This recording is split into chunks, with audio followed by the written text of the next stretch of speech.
For a large part of my life, I believed that the quest for racial equity could and would be achieved by changing one heart at a time.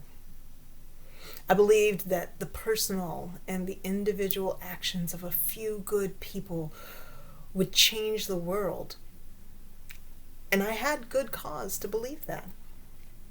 You see, in 1973, my family moved into the Beverly neighborhood on the south side of Chicago.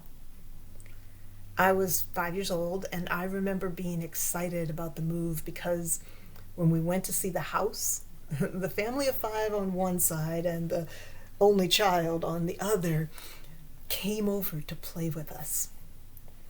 It was raining, and the house had this large open front porch. And in my childhood memory, my siblings and I played all afternoon. Using our umbrellas as parachutes, we jumped off the brick ledge and into the grass 3 feet below, and then ran back up the stairs to do it again. It would be years later when I would learn the story of the challenges my parents encountered getting the mortgage for the house, and the brave woman who spoke a word of truth that cut through the racist red tape.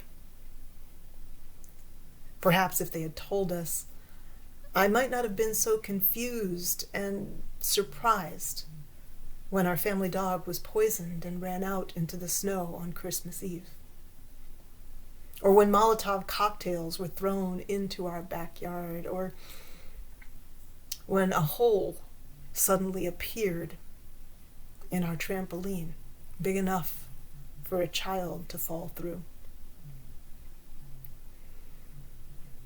Instead, I grew up knowing that some neighbors will love you and some will hate you.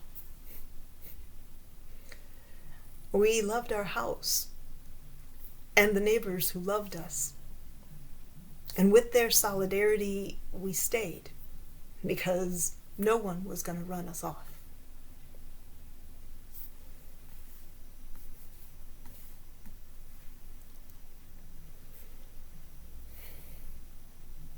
By the time I reached junior high, the vandalism and the violence had pretty much stopped as the neighborhood had begun to transition to a more multi-ethnic community. The neighbors who hated us had fled, selling the neighborhood, their houses to Mexicans and Argentinians and African Americans and couples of mixed race. Now, the neighborhood was still the site, and still is the site, of Chicago's St. Patrick's Day Parade and the source of great Irish pride. And it was no utopia, because those individual victories of our individual efforts at solidarity didn't change the larger systemic issues. Another group of racist vandals began a new campaign of violence on our property, and this time they escalated matters, beating up the youngest member of our neighbor for hanging out with the N-words next door. Still, we stayed. Finally, with the help of neighbors that loved us, enough evidence was documented to charge the members of that gang. And our family got a new dog, a Doberman Pinscher this time. By the time I reached high school, I had figured out that my light-skinned female body was extended certain educational privileges that my darker-skinned younger brother did not receive. While my brother had tutored me in junior high in honors math and went on eventually to be an international banking vice president, he was relegated to the regular math courses.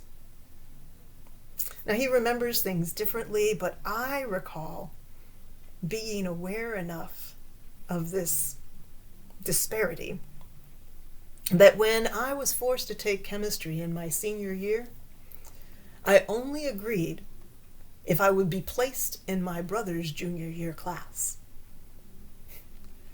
Much to our great distress, we both ended up in honors chemistry that fall.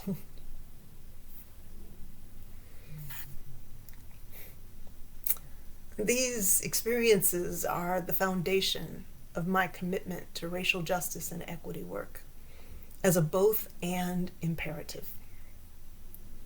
While my family flourished, thanks to the personal support of our neighbors, we never would have moved into that house without the systemic changes that made redlining illegal and the commitment of one woman to see that that law was followed.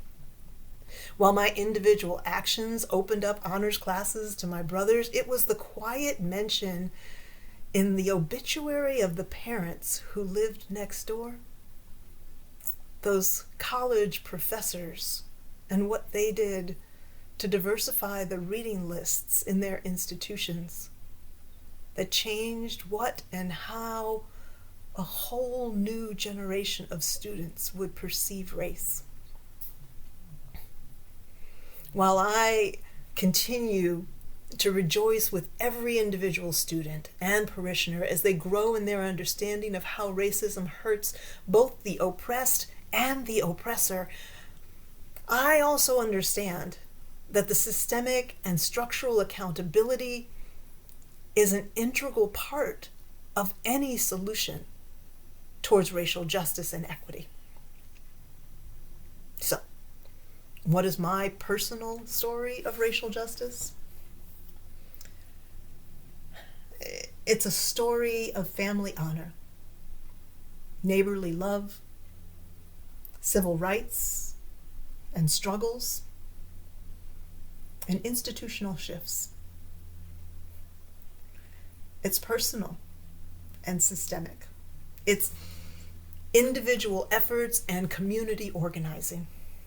Every day, I write for and love the people, and I decolonize and disrupt the system, one person, one church, one cultural shift, one generation, one denomination at a time, inspiring ourselves and each other to attain God's liberating love. That is my story.